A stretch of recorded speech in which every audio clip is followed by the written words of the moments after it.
Rapat Dewan Gubernur Bank Indonesia pada 18-19 Maret 2020 memutuskan untuk menurunkan BI 7-day reverse repo rate sebesar 25 basis point menjadi 4,5%. Suku bunga deposit facility juga turun sebesar 25 basis point menjadi 3,75%.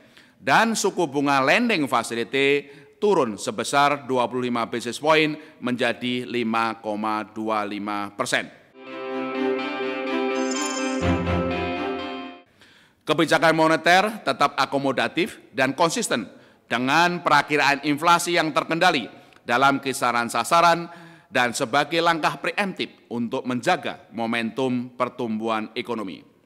Selain itu, sebagai kelanjutan dari sejumlah stimulus kebijakan yang telah diumumkan pada RDG tanggal 18 dan 19 Februari 2020 dan tanggal 2 Maret 2020, Bank Indonesia kembali memperkuat bauran kebijakan yang diarahkan untuk mendukung upaya mitigasi risiko penyebaran COVID-19, menjaga stabilitas pasar uang dan sistem keuangan, serta mendorong momentum pertumbuhan ekonomi melalui 7 langkah berikut ini.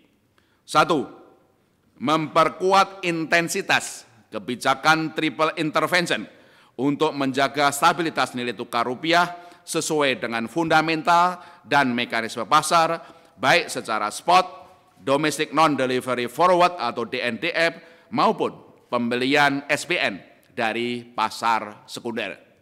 Kedua, memperpanjang tenor repo SPN hingga 12 bulan dan menyediakan lelang setiap hari dalam jumlah berapapun untuk memperkuat pelonggaran likuiditas rupiah perbankan yang berlaku efektif sejak 20 Maret 2020.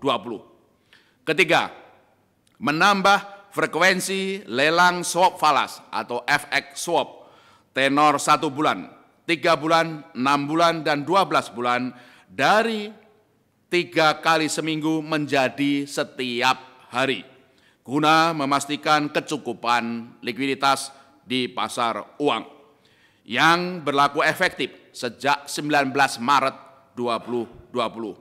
Keempat, memperkuat instrumen term deposit valuta asing guna meningkatkan pengelolaan likuiditas valuta asing di pasar domestik, serta mendorong perbankan untuk menggunakan penurunan giro wajib minimum atau GWM valuta asing sebesar 4% atau 3,2 miliar dolar Amerika Serikat yang telah diputuskan Bank Indonesia untuk kebutuhan di dalam negeri. Kelima, mempercepat berlakunya ketentuan penggunaan rekening rupiah dalam negeri atau FOSRO bagi investor asing sebagai underlying transaksi dalam transaksi DNDF, sehingga dapat mendorong lebih banyak lindung nilai atas kepemilikan rupiah di Indonesia.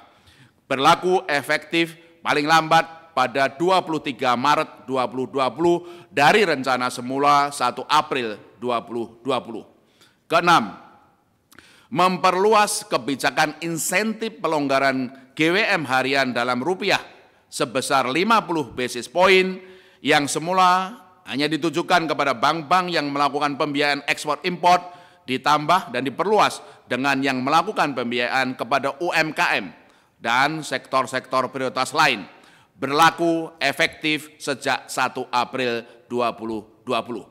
Ketujuh, memperkuat kebijakan sistem pembayaran untuk mendukung upaya mitigasi penyebaran COVID-19 dan memastikan kelancaran pengedaran uang dan jalannya sistem pembayaran melalui Romawi 1, ketersediaan uang layak edar yang higienis, layanan kas dan backup layanan kas alternatif, serta menghimbau masyarakat agar lebih banyak menggunakan transaksi pembayaran secara non-tunai. Romawi 2, mendorong penggunaan pembayaran non-tunai dengan menurunkan biaya sistem clearing nasional Bank Indonesia atau SKNBI yang dari perbankan ke Bank Indonesia yang semula Rp600 menjadi Rp1. Dan dari nasabah ke perbankan yang semula maksimum Rp3.500 menjadi maksimum Rp2.900. Berlaku efektif sejak 1 April 2020 sampai dengan 31 Desember 2020. Dan 3 Romawi, mendukung penyaluran dana non-tunai program-program pemerintah seperti program bantuan sosial PKH dan BPNT, program Kartu Prakerja, dan program Kartu Indonesia Pintar Kuliah.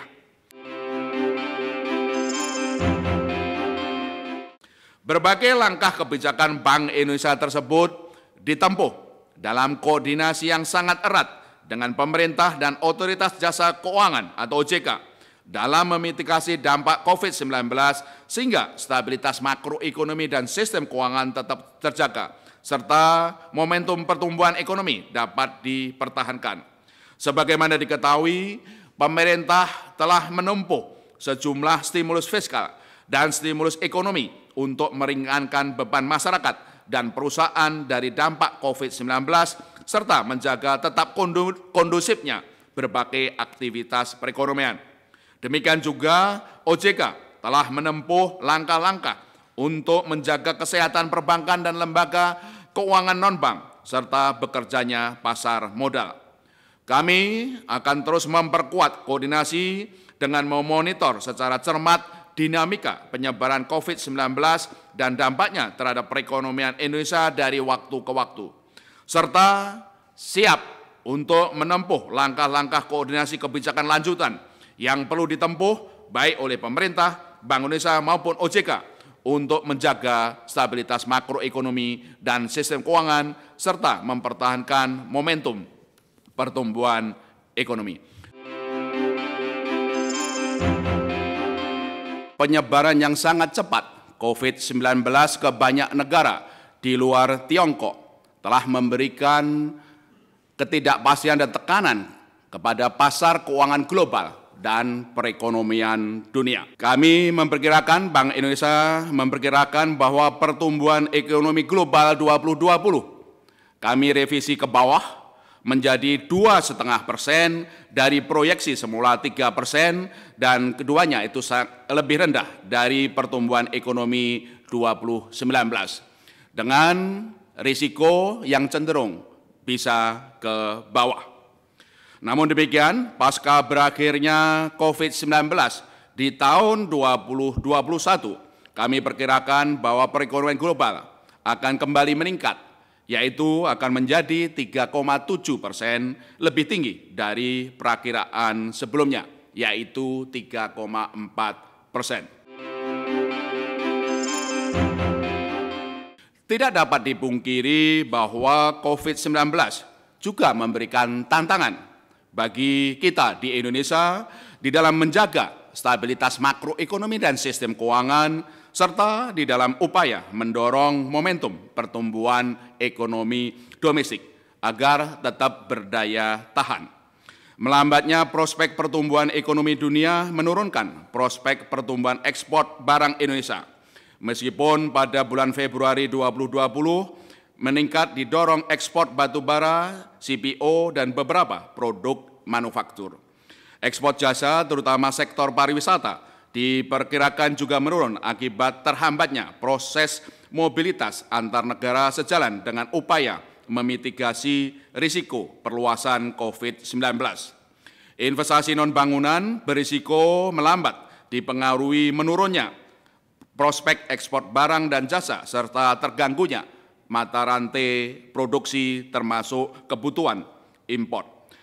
Bank Indonesia mengapresiasi langkah-langkah stimulus baik secara ekonomi maupun fiskal yang ditempuh pemerintah dalam meminimalkan dampak COVID-19 yang bersamaan dengan rencana penyelenggaraan pemilihan kepala daerah secara serentak diperkirakan dapat menopang prospek pertumbuhan ekonomi kita ke depan.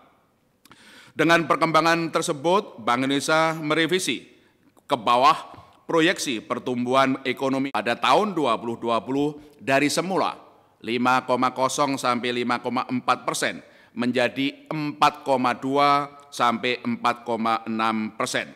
Saya ulangi, dari semula 5 sampai 5,4% menjadi 4,2 sampai 4,6%. Pasca berakhirnya COVID-19, pada tahun 2021 pertumbuhan ekonomi diperkirakan kembali meningkat menjadi 5,2 sampai 5,6%.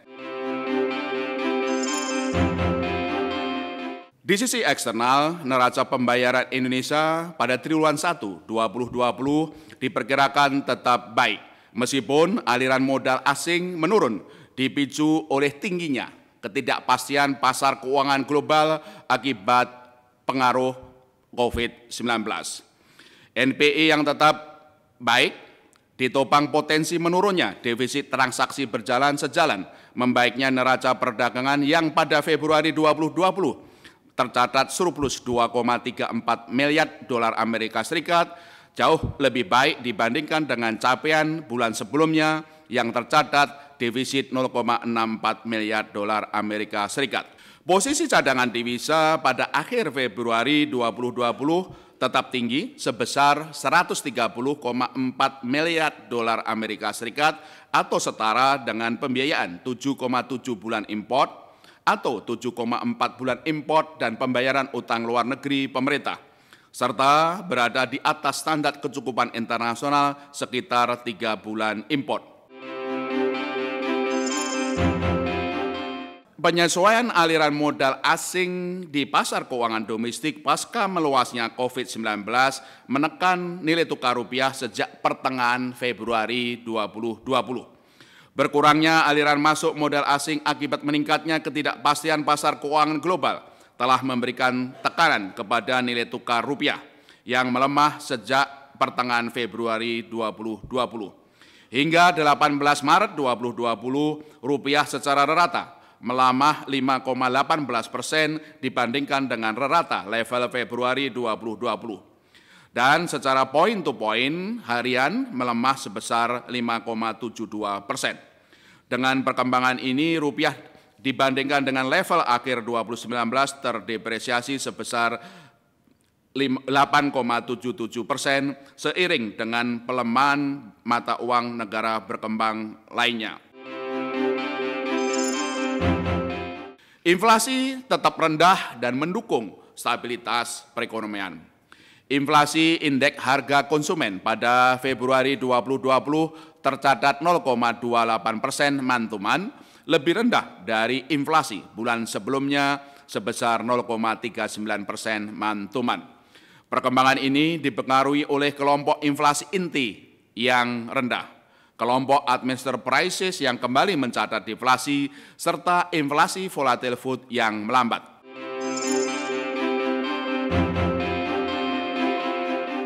Transmisi pelonggaran kebijakan moneter tetap berjalan secara baik dengan kecukupan likuiditas perbankan yang terjaga. Likuiditas di pasar uang dan perbankan memadai, tercermin pada rata harian volume pasar uang antar bank yang pada bulan Februari 2020 tetap tinggi sebesar 14,1 triliun rupiah, serta rasio alat likuid terhadap dana pihak ketiga atau AL per DPK yang tetap besar, yaitu 21,5% pada Januari 2020. Transmisi suku bunga ke pasar uang berjalan cukup baik, tercermin pada penurunan suku bunga PUAP overnight sebesar 126 basis point menjadi 4,58%, dan suku bunga JIBOR tenor 1 minggu sebesar 141 basis point menjadi 4,83% sejak akhir Juni 2019. Sebelum penurunan BI 7-day reverse repo rate Juli 2019. Stabilitas sistem keuangan tetap terjaga meskipun fungsi intermediasi perbankan terus menjadi perhatian. Stabilitas sistem keuangan terjaga tercermin dari rasio kecukupan modal, capital adequacy ratio atau CAR di perbankan yang pada Januari 2020 tercatat tinggi, yaitu 22,74%. Dan rasio kredit bermasalah atau non-performing loan (NPL) yang tetap rendah, yakni 2,77% secara gross atau 1,07% 0,08% secara neto. Kelancaran sistem pembayaran, baik tunai maupun non-tunai, tetap terjaga secara baik. Kedepan, Bank Indonesia terus memperkuat kebijakan sistem pembayaran, termasuk kepada upaya memitigasi dampak COVID-19 dengan memastikan operasional sistem pembayaran dan pengelolaan uang rupiah berjalan secara penuh melalui keandalan dan kelancaran sistem pembayaran. Dalam kaitan ini, Bank Indonesia akan terus mendorong penggunaan pembayaran non-tunai serta mendukung program-program pemerintah dalam menyalurkan dana bantuan sosial melalui pembayaran non-tunai.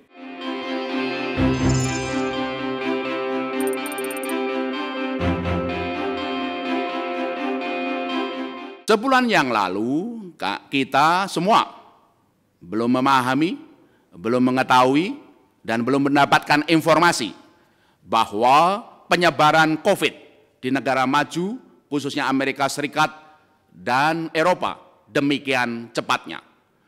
Berdasarkan informasi pada waktu itu, kami memandang bahwa pola dampak dari COVID adalah V-shape. Dan itu sejalan dengan asesmen baik kesehatan maupun dari sisi ekonomi dan keuangan dari berbagai pihak. Pada waktu itu, kami melihat bahwa dampak dari COVID akan terasa pada bulan Februari dan Maret, dan mulai akan peningkatan di bulan Februari dengan durasi waktu 6 bulan. Berbagai indikator yang kami lihat bahwa berbagai kegiatan ekonomi di Tiongkok itu mulai berjalan.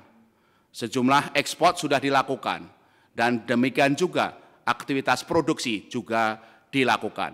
Dalam konteks seperti itu, tentu saja pola V-shape itu berlaku. Tapi kalau kita bicara di Eropa dan di Amerika Serikat, termasuk di Italia dan juga sejumlah negara, kita juga masih melihat bahwa penyebaran COVID itu terus berlangsung.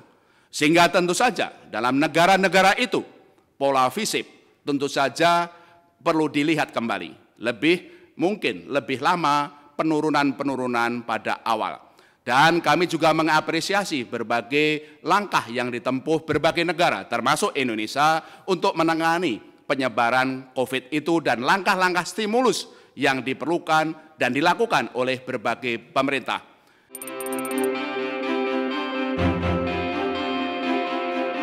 Pertama, pastikan bahwa kebijakan Bank Indonesia tidak hanya masalah suku bunga. Kami punya 5 instrumen lain dan berbagai langkah-langkah terus kami lakukan untuk itu. Berkaitan dengan suku bunga, kami melihat bahwa inflasi tahun ini akan lebih rendah. Yang kami perkirakan semula 3,3%, perkiraannya menjadi 3%. Dan itu memberikan ruangan bagi suku bunga. Penurunan suku Fed Fund Rate 100 basis point juga mendorong ruang untuk penurunan suku bunga dan karenanya bisa mendorong pertumbuhan ekonomi. Tapi tentu saja kami juga melihat bagaimana risiko di pasar keuangan global. Yang sekarang terjadi adalah begitu tingginya premi risiko di pasar keuangan global. Karena para pelaku investor global betul-betul mengalami bisa dikatakan menghadapi ketidakpastian yang sangat tinggi. Premi risiko ini yang kami pertimbangkan di dalam menentukan suku bunga. Dan karenanya kenapa kami memutuskan penurunan suku bunga 25 basis point. Meskipun kami tahu bahwa ruang penurunan suku bunga bisa lebih tinggi.